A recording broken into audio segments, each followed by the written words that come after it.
I'm Callie Fensel on the Breaking Badness cybersecurity podcast, and with me today, I'm so glad you could be here today. This is Raji Vannianathan from Microsoft. Thank you so much for being here today. Thank you so much for having me here, Callie. I'm really excited to come here and talk about a topic I'm really passionate about, AI safety and security. Perfect. Have you always been interested in AI, or is that something that's a newer passion? That's a really interesting question. I have been dabbling or been in cybersecurity all my career, and I've had the experience to actually move around in the space. I've done proactive, I've done reactive, I've done like security strategy. So it's a mix of all different domains as well as different domains in security. And looking into all of it, I always felt that cybersecurity is an infinite game, right? That means the attacker has to be right just once, the defender has to be right all the time. So it's not fair. It's not fair. So for me, AI in my brain is like the most powerful tool humankind has created, and with great power comes great responsibility. So that's why I've been really interested in specifically the protection of AI and really thinking deeply about the real world impact of these applications. And because of the accessibility of this technology, we all know as generative AI, right? Like where the model builder and the model user are two separate folks, right? So in the past, when AI or predictable AI, when it was called, it was most focused on the model builder, and the model creator was the same person. And so then the person using it was the same. So they were able to keep the trust boundaries, they were able to make sure that it is operating in the same space as what it was designed to. Mm-hmm. But now when you give it to someone else, that they have different ways in which they do this, or they inadvertently end up having some challenges. Can you talk a little bit too about your background when you mentioned domains? So, this is a domain tools podcast. So we are in the business of domains. So how did you get started there? Not really domains. So when I talk about security domains, security has many different aspects of it. For example, as a security professional, you actually have a ton of variability in what you could do to contribute to the overall security. So you could be an application security expert and be working on the stack, like basically identifying. Okay, so different meaning. Different meaning. Okay. Of domain. Okay. Yeah. No problem. The reason that I had found you and I wanted to interview you on the podcast is I saw that you were at B-Side San Francisco. So you were doing a Birds of a Feather talk. And that's not going to be published, which is fine, but can you summarize it a little bit about what that entailed? Absolutely. Let me give you the journey into why Birds of a Feather talk and what I was trying to accomplish as part of this. Like I said before, this is a space where there's a lot of new challenges coming up, the things which we have to come together as a community because it is very different and it is really personal and everybody has a different perspective to bring, right? And so keeping that in mind, and my mission right now as part of Microsoft MSRC, I am actually leading the AI security and safety team. And what we do is we have twofold mission. The first fold is that we are really focused on driving end-to-end vulnerability lifecycle when our external researchers report vulnerabilities or safety harms to us. And we also work with them in terms of incentivizing when it comes to security vulnerabilities. My team has published an AI bug bar, which basically focuses on what kind of vulnerabilities we are looking for, mainly to focus on to help incentivize high value research. And then basically with the AI safety, and the second part of it is that we actually want to build and grow the network of AI safety and security researchers who are going to come and find these bugs in our products and be able to report it to us so that we can think about it from a reactive and a proactive standpoint, right. How to make it better and how to make these products trustworthy. So keeping that in mind, what I did was I submitted a Birds of a Feather. And the goal here was, again, bring people with different perspectives in a almost like Chatham rules kind of way, right? Like basically nobody's talking about their names or anything, to provide a safe space for people to talk really about the challenges with AI trust and what are they doing, how are some of the ways in which they're approaching. I do want to give a huge shout out to two co-facilitators who are part of this conversation. One was Amanda Minnick, she's from the Microsoft AI Red Team, and Jason Grace, who stepped at last minute to help us co-facilitate this conversation. He's from Dreadnought. And so with the three of us, we went through and said, the goal here is to break this conversation up into 4 parts. First one was we really focused on the mitigations and harms and what are people seeing and what is top of mind for folks. And then we went down to talk a little bit about safety guardrails and how do you think about safety engineering, how do you really focus on having multiple ways in which you look at an application and the way you think about it.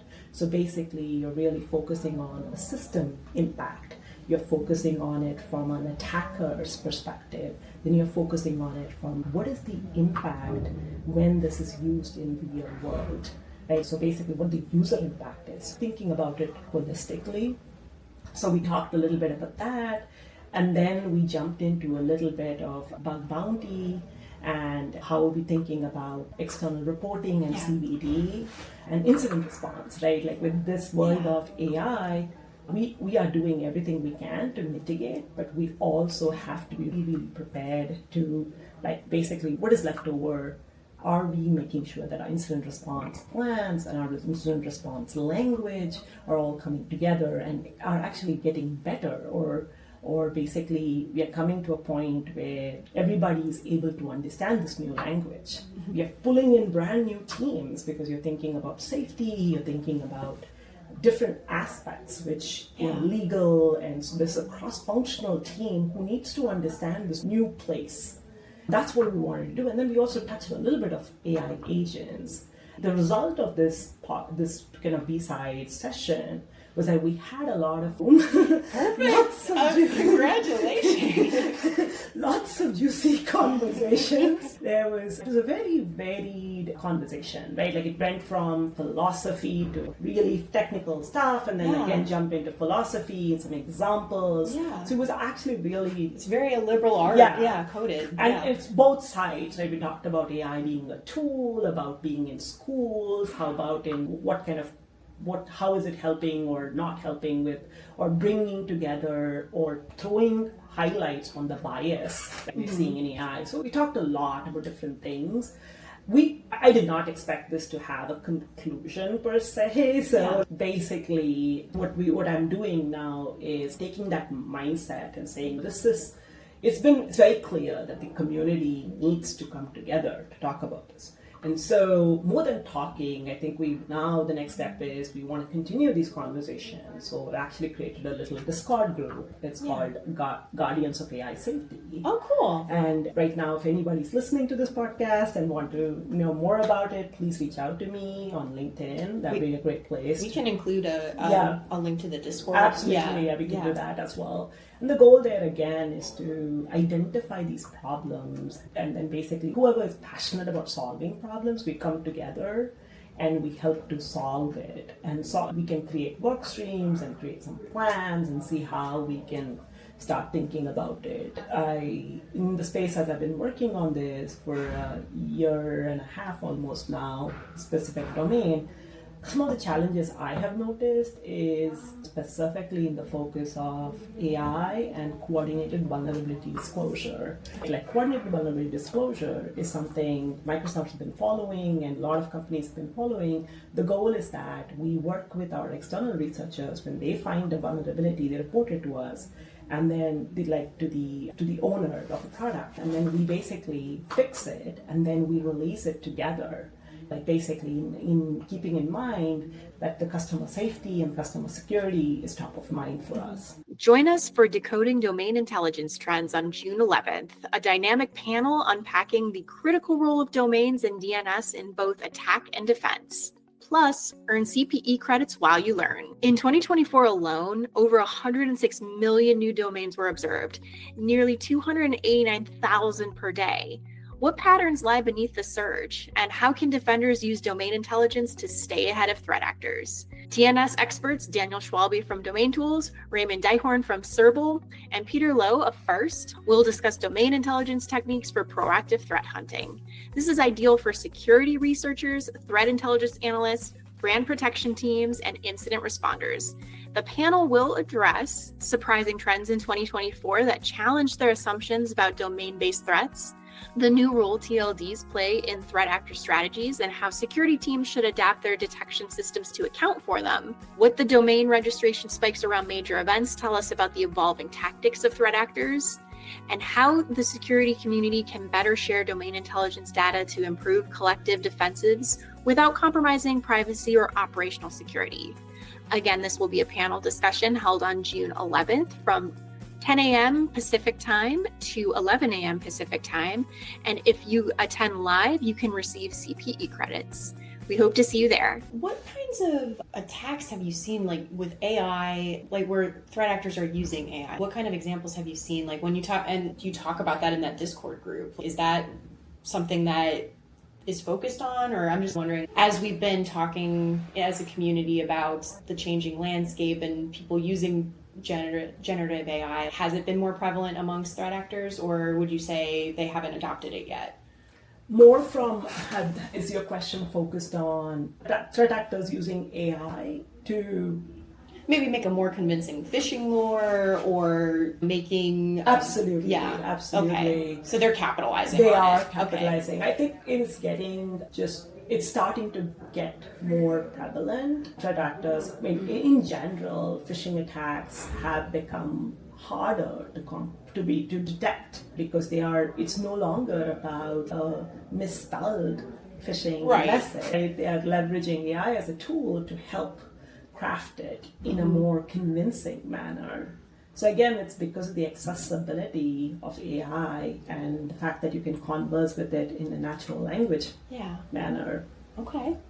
So in we had a pre-podcast conversation, and you had mentioned building like an ongoing cross-functional community around AI through continued discussion, shared strategies, and collaboration.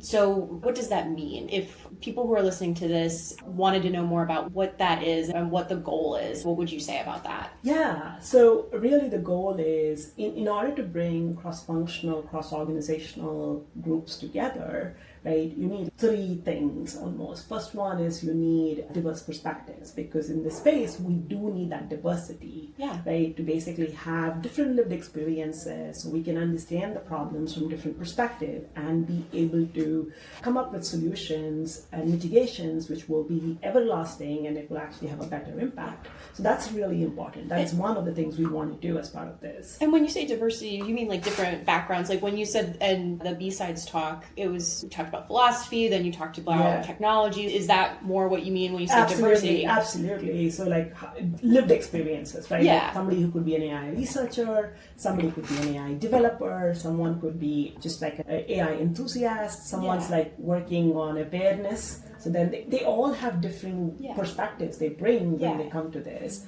And so that's the first part of it. The second part of it is that we need a shared understanding, right? What are we actually doing? What do those terms mean? I think this is like linguistic heaven.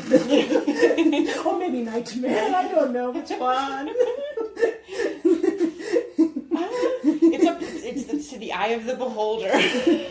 Absolutely. I think that is so it's really about that shared understanding and then focusing on the problems, right? It's coming together. The focus is, hey, we are going to problem solve. And so like really picking up the problems people are passionate about and then seeing and seeking what are the ways we could do. Obviously, we have to think about resources, frameworks, all of the different things to be successful in a plan, but at least getting started. Right. This is baby steps. This is going to take a little bit, but... When you say take a little bit... Do you have an estimate? No, just kidding. Not at this point.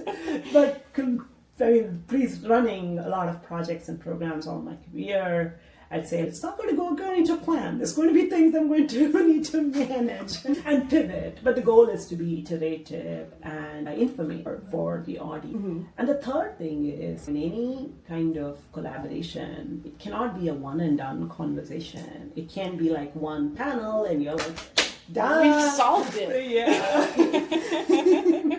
Yeah, like that was something which I actually shared in the Birds of a Feather session. I was like, hey, I know we are all come together, we are all passionate, but this is an ongoing conversation. So you need to join me in this journey to bring all of us together to truly focus on what does it mean to have trustworthy AI. And also we have to really be aware that everything around us is changing. Right.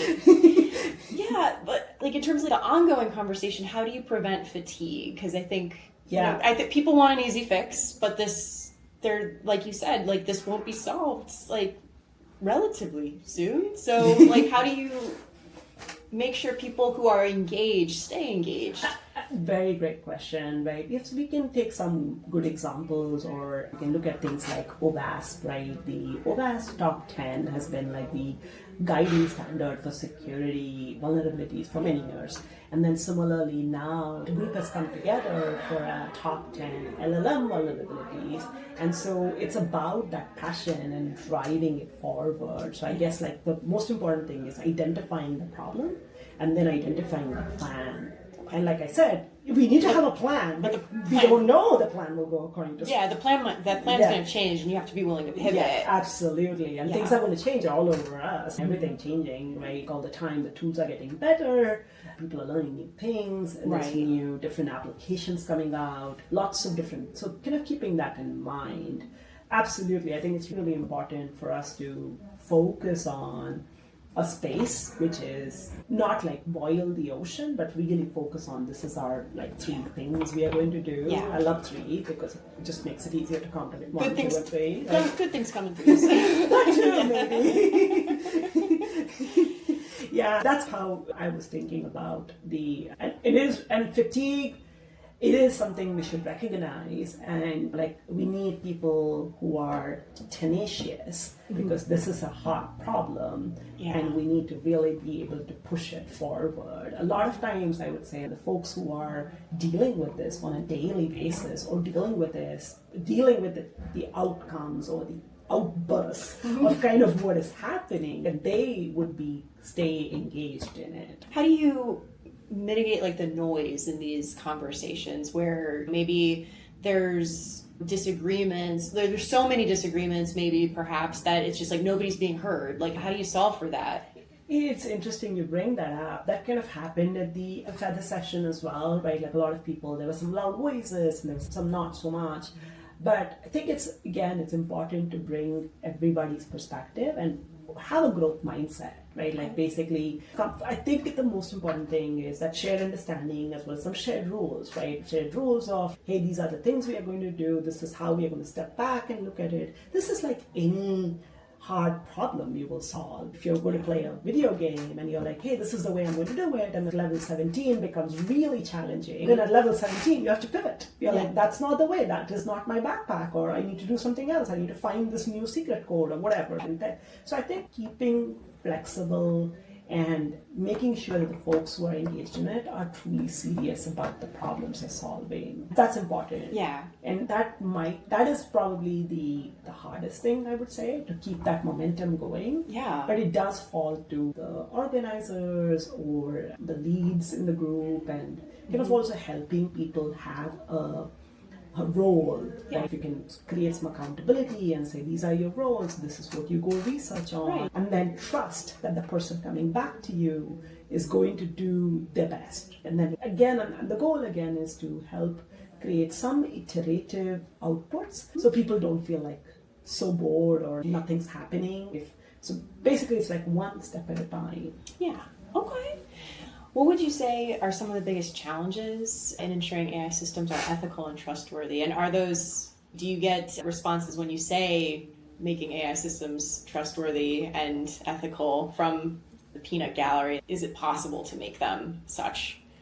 Yeah, I don't know. I think the way I think about it is the more you focus on like your systems having security, privacy, safety built in, and really think about the fundamentals of cybersecurity, right? Defense in depth, multiple layers of defense, and then looking through different ways in which, like thinking about it, like I mentioned before, attacker's perspective, like really being able to deep dive into the fundamentals of cybersecurity, right? That's what it's secure by design, secure in operations, secure development. As long as you're able to keep all of that in mind, right, you will be able to come to a point which is AI is trustworthy and secure, and then there'll be a new thing which will come and it'll be like, okay, we need to do this all over again. So kind of keeping that open mind. Okay, perfect.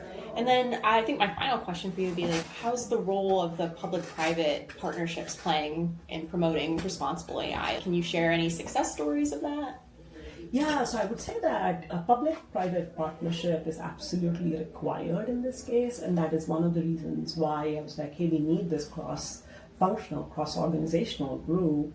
And so one of the things I'm seeing is OECD coming together and calling all different companies across different countries so that we can actually think through like not just security vulnerabilities but also psychosocial harms which affect various groups, like biases and cultural specificities. So things like that, like the more we have some guidance and we have tools and tools for that, as well as ultimately you have people and processes, then you're able to do that. I know I said that might be the final question, but I just thought of something else I wanted to ask you, which was, I know you said this problem is not going to be solved anytime soon, but is there a recent win that you can talk about that you're particularly excited about? I'm going to think a little bit about it. I think one of the recent wins is really everybody just acknowledging that we need to be thinking about this not just from a technology standpoint, but that AI is actually truly outside. There's a lot of technological challenges. Yeah. Just the acknowledgement of that. Hey, this is a thing. Yeah. I feel like that's the first step. Awareness is always the first step. Okay. I also want to say to the podcast listeners that if you are an AI safety or security researcher and would like to learn more about the work my team does, feel free to reach out to us. Yeah, how can people find you? On LinkedIn, that'd be the best way for people to reach me. And then also I want to say that if you happen to find a vulnerability in Microsoft security's services and products in the AI space, please report it to MSRC Researcher Portal. I will give you the link and you can add it to that. So we would love to learn more, and then we'll work with you to ensure that we can work with you on that. That's perfect. Thank you so much, Raji. This was a wonderful conversation. We thank you so much for being here today. Absolutely. I really enjoyed it, Callie. Thank you for having me, and thank you to the listeners for taking some time to listen to this. Of course. Thank you. Thank you. That's about all we have for this week. You can find us on Twitter @DomainTools. All of the articles mentioned today will be included in our blog post, which can be found at blog.domaintools.com. Catch us every Wednesday at 9 a.m. Pacific Time when we publish our podcast and blog. That's it for this week. We'll see you again next week on another episode of Breaking Badness. Until then, remember, don't drink and click.